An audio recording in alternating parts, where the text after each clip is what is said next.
Hi guys, what is up? Welcome to a new vlog. So, tagal natin hindi nakapag-vlog guys. So, actually, sobrang dami lang nagbago sa kotse.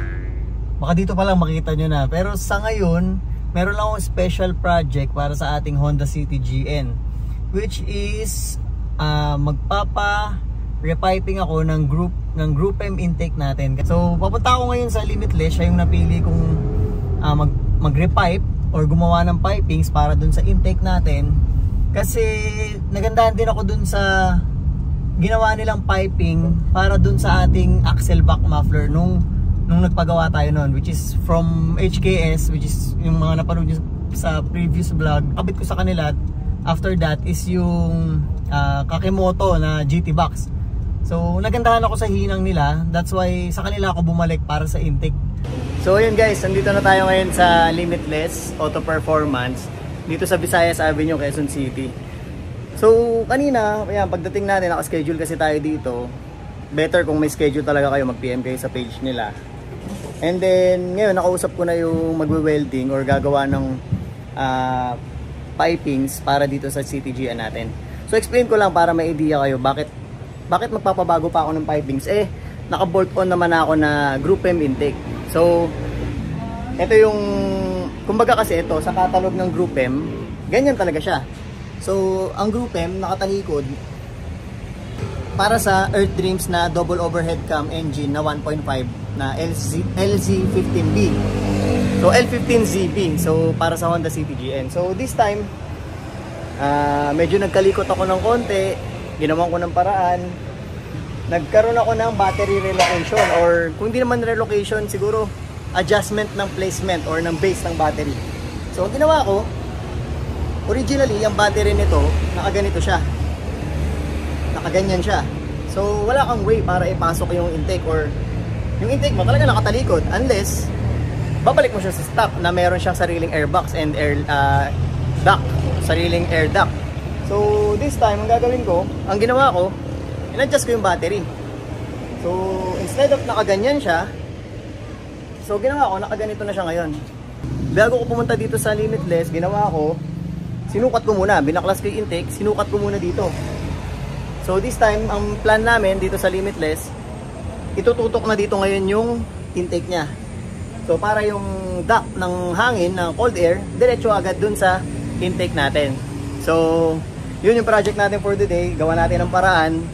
So sana maging successful and sana maging maganda yung output. So kaya pala bumalik ako dito sa Limitless, kasi dito ako nagpagawa ng axle back muffler ko. So nung pipelines niya. So far satisfied ako and ang ganda nung pagkakahinang nila. So let's see. Sana matapos and maging successful yung project natin for today. So long time no see guys. Tingnan natin progress mamaya. So ayan guys, medyo may progress na tayo dito sa project natin na relocation ng intake na Group M. So from nakatalikod, magiging ganito pwesto niya. So ayan yung magiging piping natin sa ngayon.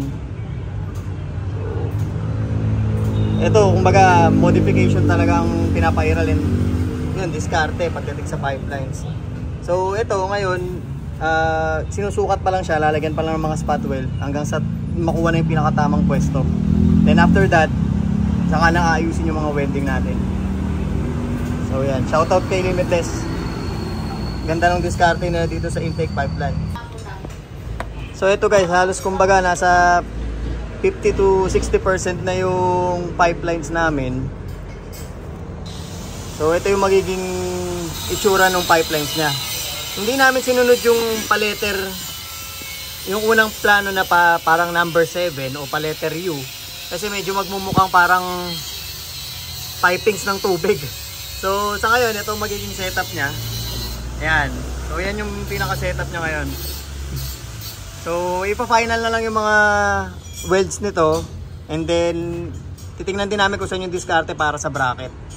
So ayan, tingnan natin yung progress. Let's go!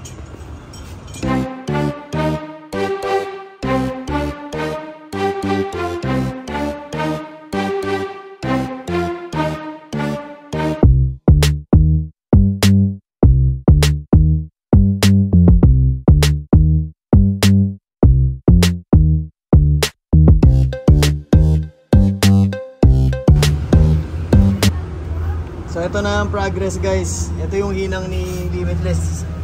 Siguro dito maganda yung request nyo si Kuya Roland para sa ganyang klase ng hinang para sa dito sa Limitless. So ito yung naging finished product natin halos. So mga finalize na lang, retightening na lang ng mga clamps. So ito yung naging finish nya. So yan guys, oh. Sa clearances, dito okay tayo.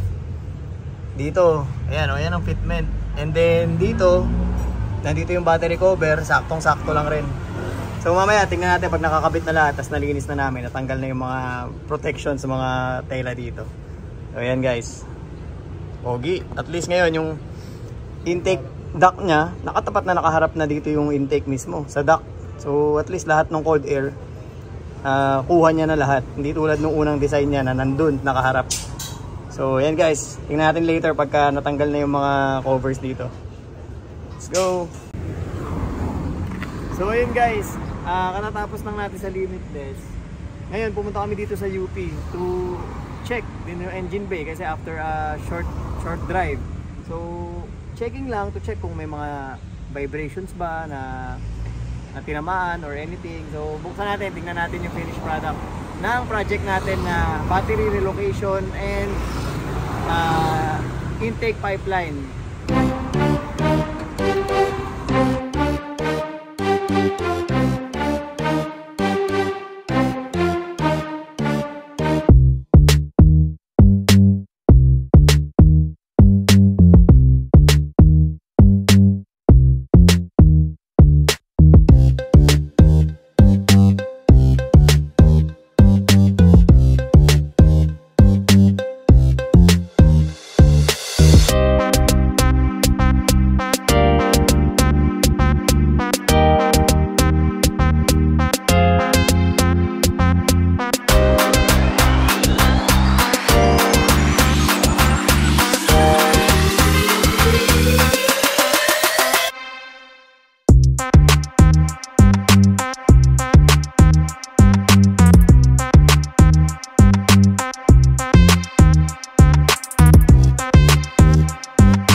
Titingnan nyo guys, ito na yung intake natin.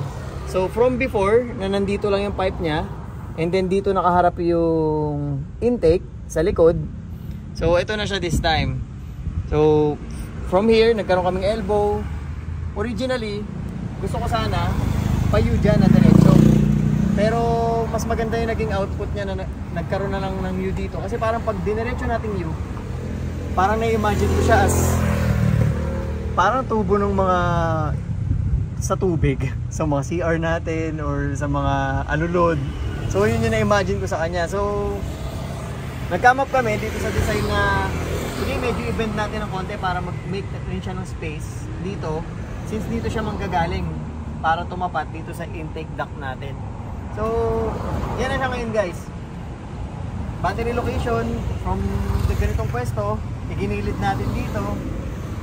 So yan na yung bago niyang pwesto. And then yung catch can nandito pa rin sa dating pwesto niya. Medyo nagkaroon lang tayo ng konting movement dito sa oil catch can. So after that, yung hose lines fit pa rin naman, same pa rin naman. Hindi kami nagdagdag or nagputol. Swak na swak pa rin siya yung hose lines para dun sa oil catch can. And then yun, ito syempre yung pinaka gusto ko dyan sa part ng ginawa natin. Yung intake natin ngayon, nakaharap na siya guys. So flex na flex yung Group M. So kung dati nandito siya, hindi natin nakikita. This time, na-flex naman natin yung upgrade natin, which is itong Group M intake. So far, yan. Tapos, dagdag ko rin pala guys. Kung mapapansin nyo, kala nyo walang bracket, di ba? Ginawa namin, para stick yung bracket, dito namin siya nilagay guys. Dito yung bracket niya. So merong mounting dyan para sa stock intake, which is dyan naka-bolt yung stock intake. Doon din namin siya nilagay yung bolt and bracket na naka letter Y na ganyan para solid yung kumbaga yung stable yung hawak niya dun sa pipings natin and sa buong intake. So kung titingnan mo, wala siyang galaw. So ngayon, try naman natin i-rev. So buksan ko yung makina, i-rev natin para makita nyo yung ungol ng intake and then yung yung galaw ng mismong engine. So ito yung clearances natin sa kanya guys. Ayan o. Katulad nung nabanggit ko kanina, so far so good. Kung ano yung kinabit kanina, ganun pa rin yung ending niya this time. Kahit na ibiyahe na namin ng short drive, siguro around 4 to 5 kilometers. So buksan ko lang engine guys.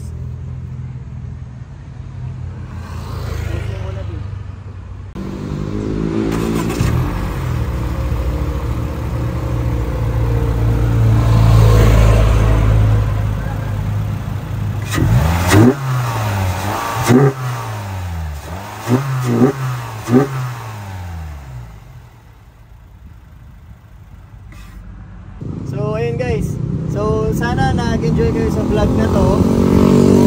Short vlog lang siya.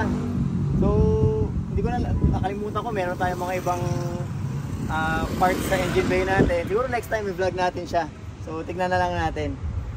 So isa pala dagdag ko bago ko i-end yung vlog.